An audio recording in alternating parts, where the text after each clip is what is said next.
नमस्कार, आप देख रहे हैं सिटी पोस्ट लाइव और आपके साथ मैं हूं अंजलि राव। राहुल गांधी की राजनीति को अब खुद कांग्रेस ही यहां नहीं समझ पा रहे। पहले ऑपरेशन सिंदूर को लेकर समर्थन जताते हुए नजर आते हैं राहुल गांधी, लेकिन उसके बाद विरोध भी करते हैं। अब जैसे जैसे वरिष्ठ नेता है, सलमान खुर्शीद की हम बात करें, मनीष तिवारी की बात करें, शशि थरूर की बात करें या पी चिदम्बरम की हम बात करें, जो कि बहुत ही ज्यादा कट्टर आलोचक रहे हैं मोदी सरकार की, तो इसमें वो भी सहमति जताते हुए नजर आ रहे हैं। तो कि जो कांग्रेस है उसके अंदर की जो ये टूट हमें देखने को मिल रही है, इस पे बहुत ज्यादा सवाल उठ रहे हैं। अब क्या है पूरा मामला, इस पर बात करने के लिए हमारे साथ जुड़ चुके हैं सिटी पोस्ट लाइव के managing editor Shrikant Pratyush sir. तो सर, क्या मामला है? देखिए, ऑपरेशन सिंदूर के बाद देश के तमाम राजनीतिक दलों ने पूरी एकजुटता दिखाई, सरकार के साथ, सेना के साथ खड़े नजर आए। यहाँ तक कि राहुल गांधी, खरगे भी सरकार से सहमत नजर आए और सरकार के हर फैसले का समर्थन किया। लेकिन ऑपरेशन सिंदूर के स्थगित होने के बाद, अस्थायी रूप से स्थगित होने के बाद, अब वो सवाल उठाने लगे हैं। राहुल गांधी ने विदेश मंत्री के एक बयान को लेकर सरकार पर हमला शुरू कर दिया और राहुल गांधी के बयान को पाकिस्तान में हाथों हाथ लिया गया। मतलब पाकिस्तान ने खूब मज़ा लिया राहुल गांधी के बयान को लेकर, क्योंकि राहुल गांधी के बयान तो भारत सरकार, भारत की सेना पर ही सवाल उठाने वाली थी। तो राहुल गांधी जो पहले सरकार के साथ खड़े दिखाई दे रहे थे, अब अचानक उनको क्या हो गया है, स्टैंड क्यों बदल गया, खुद कांग्रेसी नहीं समझ पा रहे हैं। कांग्रेस पार्टी के कई ऐसे नेता हैं, जैसे सलमान खुर्शीद हों या फिर मनीष तिवारी हों या शशि थरूर हों या चिदम्बरम हो, ये मोदी के कट्टर विरोधी माने जाते हैं। उनको भी समझ में नहीं आ रहा है कि राहुल गांधी कौन सी राजनीति कर रहे हैं। सर, ये तो उनकी रणनीति पर सीधी सवाल ऐसा उठ रहा है। अब राहुल गांधी की राजनीति पर उनको विश्वास ही नहीं हो रहा है, ना भरोसा है। तो कांग्रेस पार्टी में ही मतभेद दिखाई दे रहा है। कांग्रेस पार्टी के जो नेता हैं खुर्शीद, वो मोदी सरकार के नीतियों का समर्थन कर रहे हैं और विदेश में जाकर जो सरकार, विदेश में डेलीगेशन भेज रही है सरकार, उसमें हर पार्टी के सांसद शामिल हैं।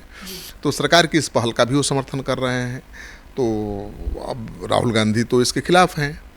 राहुल गांधी और खरगे कह रहे हैं कि भाई ये तो सच्चाई पर पर्दा डालने वाली बात है या मुद्दे से भटकाने वाली बात है। और उन्हीं के पार्टी के नेता जो हमेशा मोदी के खिलाफ बोलते रहे हैं, वो कह रहे हैं कि नहीं, सरकार जो डेलीगेशन भेज रही है वो सही है। मनीष तिवारी जो मोदी सरकार के खिलाफ हमेशा मोर्चा खोले रहते हैं, वो डेलीगेशन के सदस्य बनने को तैयार हैं, वो बाहर जाने को तैयार हैं, भारत का पक्ष रखने को तैयार हैं, पाकिस्तान के खिलाफ बोलने को तैयार हैं। तो आप इसी तरह से शशि थरूर भारत के कूटनीति का समर्थन करते नज़र आ रहे हैं। और आपको पता ही है कि विदेश मंत्री जयशंकर का जो बयान आया था ऑपरेशन सिंदूर स्थगित होने के बाद, उसको लेकर ही राहुल ने निशाना साधा था सरकार पर और सवाल उठाए थे। लेकिन उनसे सहमत नहीं है कांग्रेस के ही वो नेता जो हमेशा मोदी के विरोध के लिए जाने जाते हैं। अब चिदम्बरम से पूछा गया जब कि भाई जो विदेश मंत्री का बयान आया है उस पर क्या कहना है, तो उन्होंने कहा कि इस मामले पर विदेश मंत्रालय स्पष्टीकरण दे चुका है और मेरे कहने के लिए कुछ नहीं बचा है। मतलब वो सरकार के स्टैंड के खिलाफ कुछ नहीं बोलना चाहते। तो एक तरफ तो ये कांग्रेसी हैं जो हमेशा मोदी के खिलाफ मोर्चा खोले रहते हैं, अभी मोदी के साथ दिखाई दे रहे हैं, मोदी सरकार की नीति के साथ दिखाई दे रहे हैं, मोदी सरकार के इस फैसले के साथ दिखाई दे रहे हैं कि भाई हर पार्टी के सांसदों को डेलीगेशन जाना चाहिए विदेश में। तो पूरे देश में जाकर वो बताएंगे, भारत का पक्ष रखेंगे, पाकिस्तान को एक्सपोज करेंगे। तो ये पहली बार हुआ है कि राहुल गांधी और खरगे के स्टैंड से बिल्कुल अलग ये दिग्गज कांग्रेसी स्टैंड ले रहे हैं। तो कांग्रेस के अंदर भी शायद इसका असर देखने को मिलेगा, क्योंकि शशि थरूर और मनीष तिवारी जो कि बहुत ही कट्टर विरोधी माने जाते हैं, वो भी अब समर्थन सहमति अपनी जता रहे हैं। देखिए, शशि थरूर को तो चेतावनी पार्टी ने दी है कि भाई आप लक्ष्मण रेखा मत लांघिए, उनको बयान को लेकर। फिर भी उन्होंने लक्ष्मण रेखा लांघ दी है और भारत सरकार के कूटनीति का वो जमकर समर्थन कर रहे हैं, खुलेआम समर्थन कर रहे हैं। भारत सरकार जो डेलीगेशन भेज रही है उसमें तो हर दल के नेता शामिल हैं, कई मुस्लिम नेता शामिल हैं, ओवैसी तक जैसे नेता शामिल हैं। तो भारत सरकार ने तो किसी के साथ भेदभाव किया नहीं। भारत सरकार ये मानकर चल रही है कि भारत के सारे राजनीतिक दल इस मुद्दे पर एकजुट हैं, पाकिस्तान के जो खिलाफ कार्रवाई हुई है वो सही है और पाकिस्तान आतंकवाद फैलाता है हमारे देश में। तो हर दल के नेता, ओवैसी जैसे कट्टर नेता भी मोदी के समर्थन में खड़े दिखाई दे रहे हैं, सेना के समर्थन में खड़े दिखाई दे रहे हैं। ऐसे में राहुल गांधी की पार्टी के नेताओं का, कुछ नेताओं का या राहुल गांधी का ये कहना कि भाई विदेश मंत्री के बयान को लेकर सवाल उठाना, अपनी ही सरकार और सेना को कटघरे में खड़ा करना, संसद का विशेष सत्र बुलाने की मांग करना, बहस की मांग करना, ये तो दुविधा में डाल रहा है कांग्रेस को। तो कांग्रेस का जो अंतर्द्वंद है वो खुलकर सामने आ गया है। अब कांग्रेसी जो हैं, दिग्गज कांग्रेसी ही राहुल गांधी से सहमत नहीं हैं। उनको समझ में नहीं आ रही है कि भाई राहुल गांधी किस तरह की राजनीति कर रहे हैं।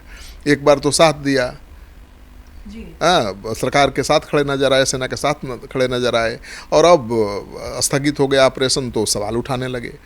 तो कांग्रेस पार्टी के नेता बहुत दुखी हैं, परेशान हैं, और वो डिसाइड नहीं कर पा रहे हैं कि भाई क्या करें, क्योंकि राहुल गांधी के नीति से तो बिहार में भी लोग परेशान हैं। बिहार प्रदेश में उन्होंने पूरे संगठन में बदलाव कर दिया, प्रदेश अध्यक्ष से लेकर सचिव भी, प्रभारी भी बदल दिया। अब कांग्रेस पार्टी के जो पुराने नेता हैं वो परेशान हैं। राहुल गांधी लगातार ओबीसी, ईबीसी की बात कर रहे हैं, जाति जनगणना की बात कर रहे हैं। तो कांग्रेस पार्टी के साथ हमेशा स्वर्ण रहे हैं, उनका वोट बैंक ही रहा है स्वर्ण समाज, दलित और अल्पसंख्यक।